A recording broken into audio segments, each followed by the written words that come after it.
Diving into the model parameters here for the simulation tab, this is basically the specification of the generative preform transformer model that you want to use, and also the API key options around, say, the maximum number of retry attempts, which is particularly important when you start to set temperature or sort of like a measure or proxy of randomness of the model or unexpectedness of the model to higher levels. Then the model might actually respond in an incorrect manner.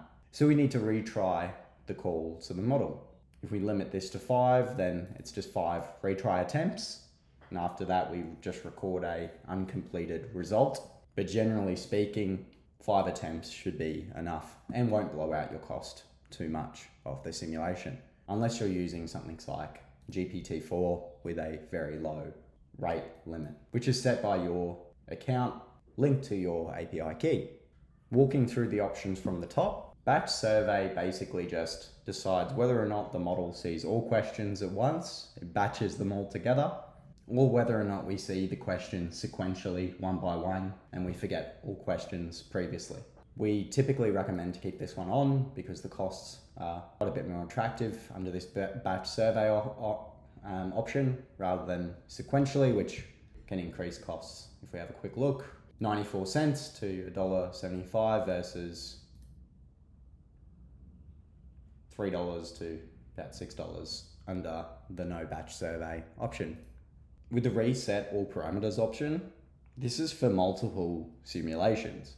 If we start off one simulation and then change some of our profile context, say drop a couple options, if we don't click this, then we only re-randomize over this one set that's changed. Or maybe 2 sets if both of these have changed. We only re-randomize the agent profiles over these 2. If we click this, we re-randomize over the whole set of parameters. This one is useful for crafting or creating certain agent population profiles. Say we need a certain number of 18 to 29 year olds or a certain number of each age group in general. We can change these one by one without touching these other parameters if we want to keep them the same, to just isolate, say, the effect of age on answer outputs and quality. Again, reset all parameters doesn't have any implications on the costs involved. See?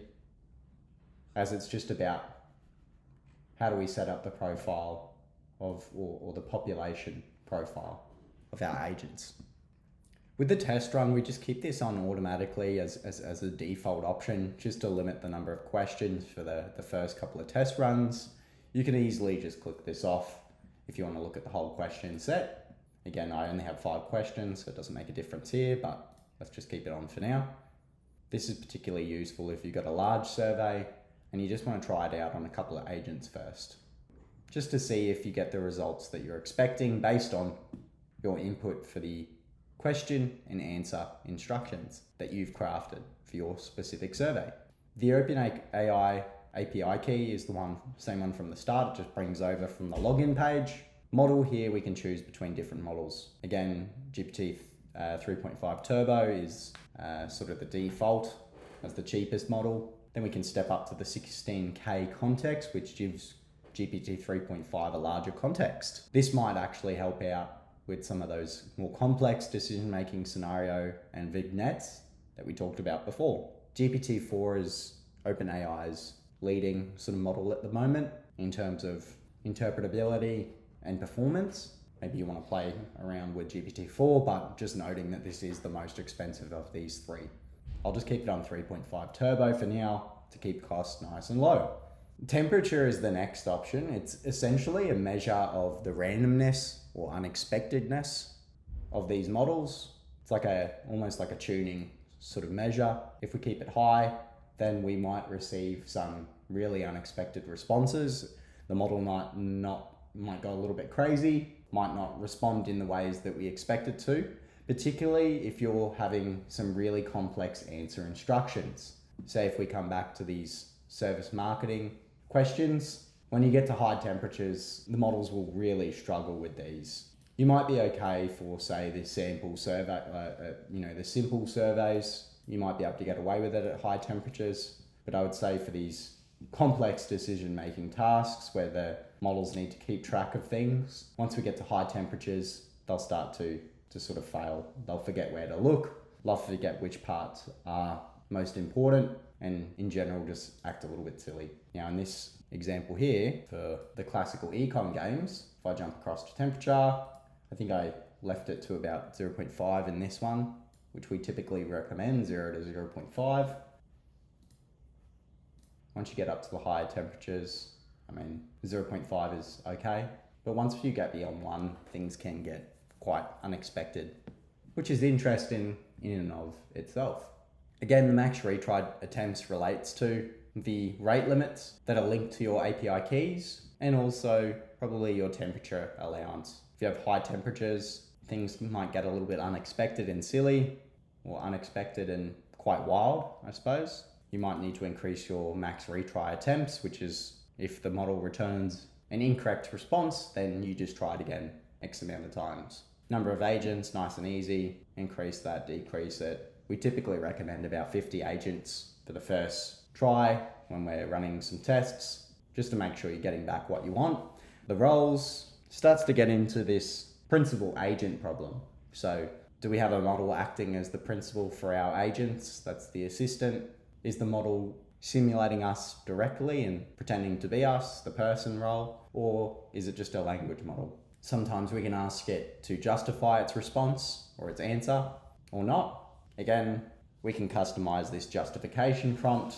Perhaps in the setting where we would like, we can now also customize our justification prompt. Perhaps when looking over to the service marketing simulation, we want it to provide a justification of each of its answers maybe. We can ask it to return a list of justifications for its responses rather than just the one justification for all the answers. So here we might say, person, the justification should be returned as a list for each of your answers, considering your profile. Assistant, the justification should return a list, responding to each answer, considering the person's profile.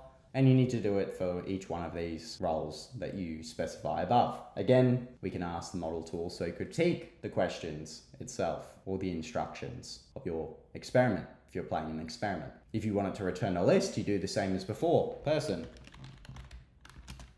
The analysis should be returned as a list.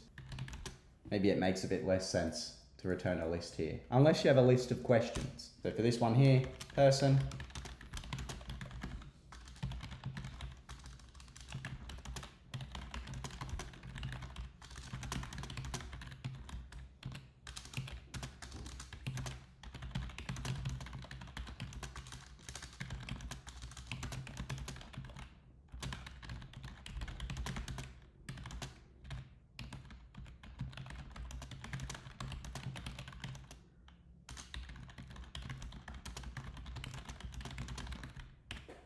something like that may work. For the case where you have to answer multiple or provide multiple responses in one single answer instruction, like that service marketing example. Again, you would need to do that for each of the person, assistant, and language model roles for it to carry across. Moving to the profile context or the agent parameters, where with this system we're trying to basically create an agent-based simulation of a diverse population of individuals based on, say, age, gender, education, personality, and so on. These agents act as a sort of conduit, particularly for these complex or really challenging questions that are taboo or cover sort of sensitive topics. With the base language model role, you might find that OpenAI sort of content moderation policies might reject, say, an ethical question, but when we're asking the model to respond as a person or as an assistant to a person with some sort of agent profile, then we seem to almost evade that content policy and be able to ask these sticky questions that otherwise would be challenging or sensitive for the model to respond to. So when we simulate some of these agent profiles, say an 18 to 29-year-old male, the model tries to take on, in some sense, or internalize the profile of that agent and think about, okay, well, what sort of decisions would that sort of agent make? Maybe with regard to risk taking or so on. These parameters can be specified freely, and it's optional for, both the class, education, or category. Say like, we can specify these different types or categories: high school, trade certificate, bachelor's degree, or not. Or we can completely just ignore education if we're not interested in that class. To give you an idea of how this translates into a prompt structure, you can have a look at the concept page. Right down the bottom for future developments, we have a look at this simplistic agent profile configuration. So it's in our white paper. Just have a look at the concept tab. It gives you an idea of how we construct the prompts based on the agent profile, e.g. you are, age, etc. You are, your personality is, and you reside in X. We keep it quite simple so as to not embed any assumptions into our model. We just create quite simple sentences for the profile construction of our agents, but we don't draw on or attempt to simulate actual human subjects like, say, Argyle did in their paper.